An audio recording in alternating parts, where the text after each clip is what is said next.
इससे मुझे मुक्ति मिल जाए और मेरी गैरता दूर हो जाए। ब्राह्मण के प्रश्न का उत्तर देते हुए ब्राह्मण तथा भगवान बोले कि हे ब्राह्मण देवता, आप सत्यनारायण व्रत का पूजन तथा भक्त कीजिए, वही वांछित फल देने वाले हैं। अतः हे ब्राह्मण, आप मेरी बात कर व्रत धारण करें। जो मनुष्य व्रत को करता है वो दुख से छूटकर मुक्ति को प्राप्त करता है। वृद्ध ब्राह्मण रूपी भगवान अंत में व्रत का विधान बताकर अंतर्धान हो जाते हैं। ब्राह्मण देवता अपने मन में सोचने लगे कि वृद्ध ब्राह्मण ने तो बहुत विपद पाया है, वो मैं किस प्रकार कर सकूंगा, क्योंकि दिन भर भिक्षा मांगने पर भी कुटुंब का पेट नहीं भरता।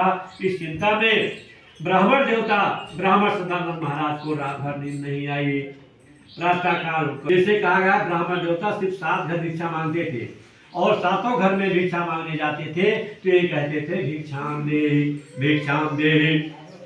अब 7 घर भिक्षा मांगे तो कहा गया है, जा पर कृपा राम की होई और ता पर दया कर सब कोई, तथा राम भय जय जाहिने सब जाहिने काय। जिसके ऊपर भगवान की कृपा हो जाती है फिर क्या पूछना है, सब लोग उसके साथ हो जाते हैं।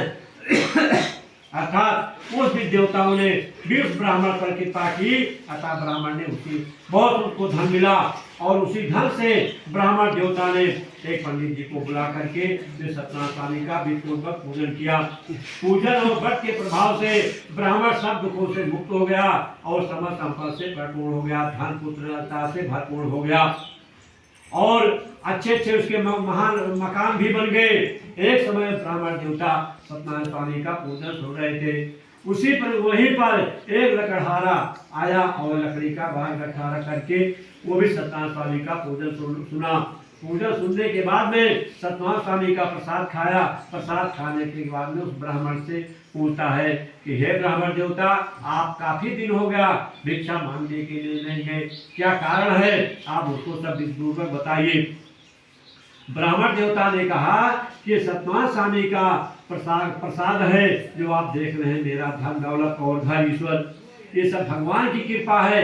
वही चाहे चीटी से पांच चाहे राज से चाहे तो रंगते राव करें, अरे राव को द्वार फिरावें, चाहे तो राजा से गरीब बना सकते हैं और गरीब से राजा बना सकते हैं, सब उन्हीं की माया है।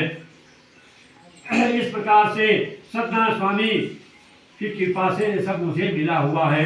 तब लकड़हारा ने कहा, हे ब्राह्मण देवता, मुझे भी बताइए जिस प्रकार से मैं भी इस दुख से छूट जाए और मेरा भी दुख दूर हो जाए। तो सारा विधान बता करके और जैसा पूर्ण बताया गया है सत्यनारायण स्वामी का पूजन के सामग्री लकड़हारे ने सब इकट्ठा किया और लकड़ी ने सब सारा सुख प्राप्त किया। सुख प्राप्त करते हुए सीधे वैकुंठ धाम को पहुंच गया।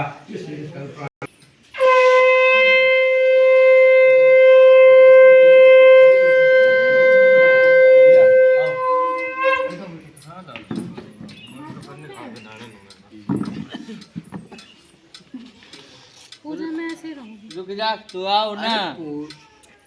भगवान को प्यार करने के लिए नहाना धोना जरूरी नहीं होता है। भाव के भूखे होते हैं भगवान, किसके भाव के।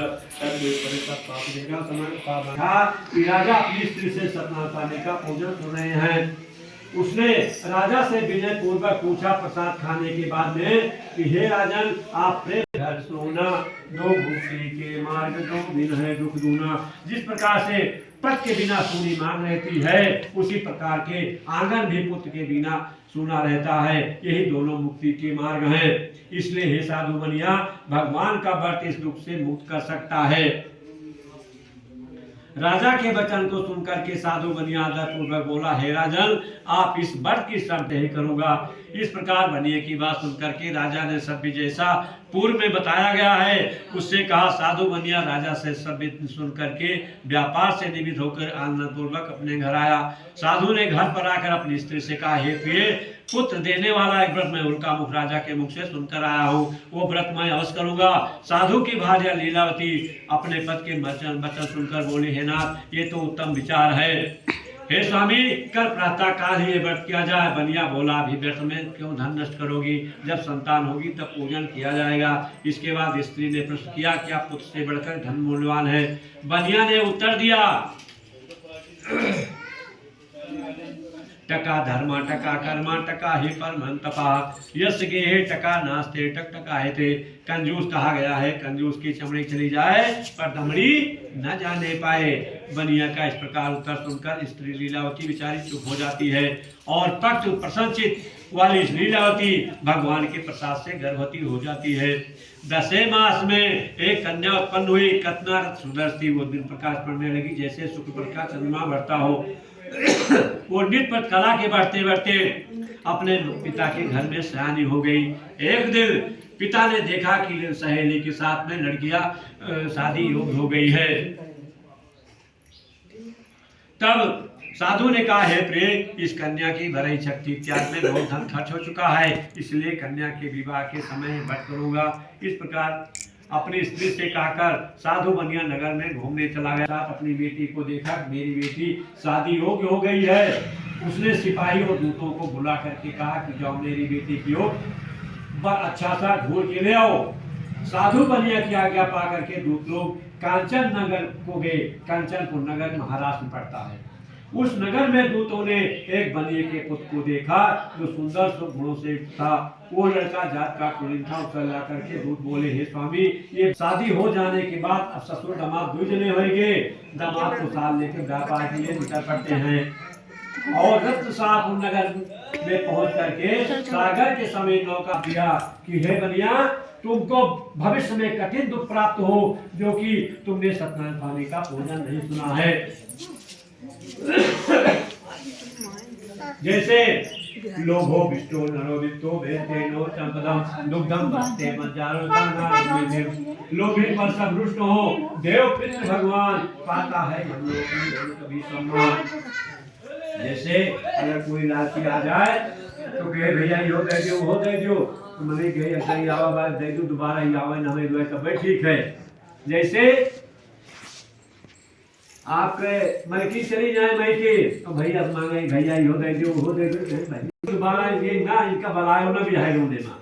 उसी प्रकार से लोभी पर सब रुष्ट हो, देव पितृ भगवान लोभी पर लालची पर राजा का बहुत सा धन चुरा करके भागे। जहाँ पर साधु बनिया अपने दामाद के साथ सोए हुए थे वहां पहुंचे। चोरों के पीछे राजा के सिपाही भी लगे थे। सिपाहियों को देख करके चोर डर के कारण धन बनिया के पास नाव के पास रख करके वहीं से भाग जाते हैं। ये तो भगवान की प्रेरणा थी। सिपाहियों ने बनिया के निकट पहुंच करके देखा कि राजा का समस्त धन रखा हुआ है। अतः उन्हीं दोनों बनियों को चोर समझ करके सिपाही लोग उन्हें बांधकर राजा के पास ले आए और हर्षपूर्वक सिपाहियों ने राजा से कहा, हे प्रभु, यही दोनों चोर हैं जो आप धन लेकर भागे हुए थे, अब इनके लिए त्याग गया है। राजा बोले, इन दोनों को कारागार में डाल दो और हाथ में हथकड़ी पांव में बेड़ी डाल करके। सदैव की माया के कारण राजा ने बनिया की एक भी बात न सुनी और समस्त धन अपने महल में रखवा लिया। वही तो बनिया का ये हाल हुआ। घर पर बनिया को जेल में डाल देते हैं और बनिया की पत्नी पुत्री को भी अत्यंत दुख प्राप्त हुआ। यहाँ घर पर उसका सब धन नान से उठा ले गए। माता पुत्री मानसिक शारीरिक कष्ट से पीड़ित हो गई, भूख से तड़पने लगी और अंत में घर घर भिक्षा मांगने लगी। कैसे धनहीन भटे चिथड़े कपड़े लिपटा आते भोग को पीड़ित दीना फिरते कभी चंचल मानवी ना आलोचित नलीना। धन नहीं है, अगर धन नहीं रहता तो आदमी एकदम दुबला पतला हो जाता है, कपड़े फटे हुए हैं, भूख से पीड़ित है,